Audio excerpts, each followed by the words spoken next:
लोकाभिरामं रणरङ्गधीरम् अराजीवनेत्रं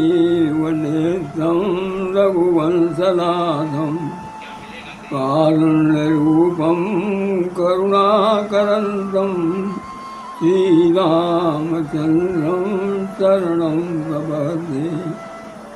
श्रीराम राम रघुनन्दन राम राम, श्रीराम राम भरताग्रज राम राम, श्रीराम राम रणकर्कश राम राम, और श्रीराम राम शरणं भव राम राम। प्रेम से बोलिए सियावर रामचंद्र भगवान की जय, सद्गुरुदेव भगवान की जय। राम अमित गुण सागर साहक पावै कोय, संतन सन जस कछु सुनऊँ तुम्हें सुनाऊँ सोय।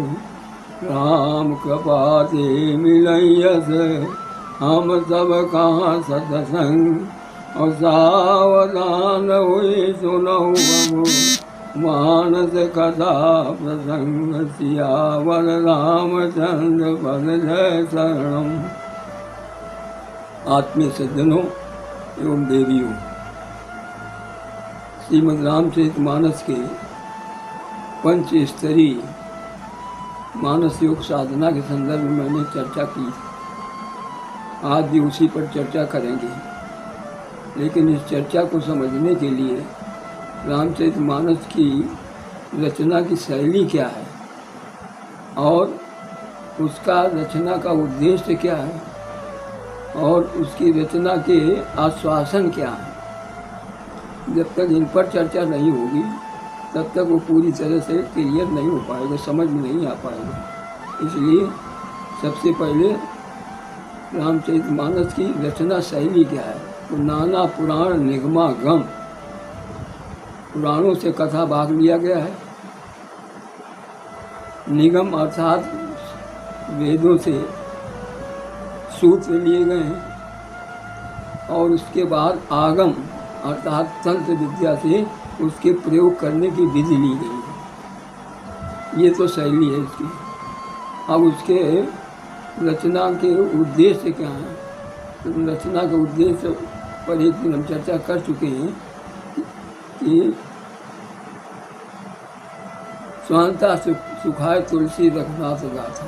स्वांता सुखाय के लिए, अभी स्वांता सुखाय क्या है, जब हम किसी को सुख पहुंचाते हैं तो उससे सुख पहुंचाने में जो हमें सुख मिलता है उसको स्वांता सुख कहते हैं।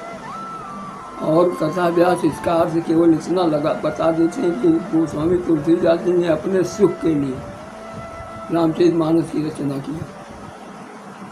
और रामचरितमानस में जो पंच स्तरीय साधना पद्धति है, दूसरी स्तर के हम बता चुके हैं कि शरीर पहला स्तर है, दूसरा स्तर है इंद्रियां, तीसरा स्तर है मन, और चौथा स्तर है बुद्धि, और पांचवा स्तर है अहम। शरीर में हर व्यक्ति सुख की कामना करता है कि हमको शरीर से सुख मिले, अर्थात हम निरोगी। सबसे बड़ा सुख क्या है, निरोगी काया। सबसे बड़ा सुख है निरोगी काया, इसलिए हमें कोई शरीर में रोग न लगने पाए। न चाहते हुए भी शरीर में रोग लग जाते हैं, न चाहते हुए। इसी प्रकार से इंद्रियों में हम कभी थके नहीं, चाहे जितना काम करें हम थके नहीं, लेकिन शक्ति से भरपूर रहें। और शक्ति की जगह पर थकावट आ जाती है, बिना चाहे आ जाती है।